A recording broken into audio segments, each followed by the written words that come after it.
Within defence, you will have seen what Labour has done.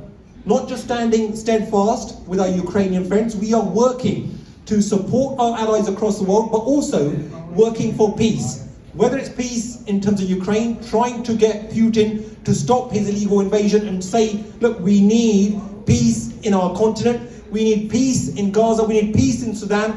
And as was mentioned earlier, in terms of the tensions between India and Pakistan, the likes of me stood up there and said, look, while we condemn the terrorist attack in Pahalgam, we want to make sure that the UK government is playing its part to be at the forefront of efforts to de-escalate tensions, but also to be at the forefront of charting a path to peace and prosperity on the subcontinent.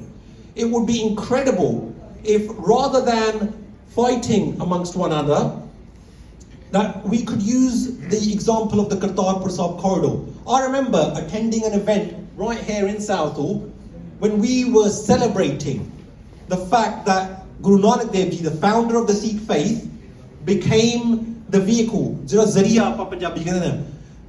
became the facilitator for enabling a corridor between these two nations, a peace corridor.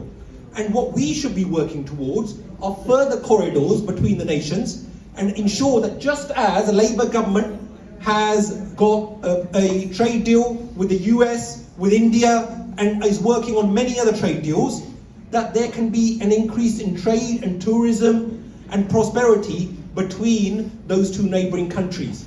And that's what we need. I know that when there is tension, it is the Punjabis and the Kashmiris, especially those living on the border, that they are the most affected, because it is our loved ones. I know people have called me up, and that's why I raised that issue in Parliament as well, to ensure that we seek out peace, that we don't want to get involved in any divisive language. I know there are certain Tory MPs that stood up and are taking one side or the other, or that's not what we're not into Murdabad, we're into Zindabad. Yeah?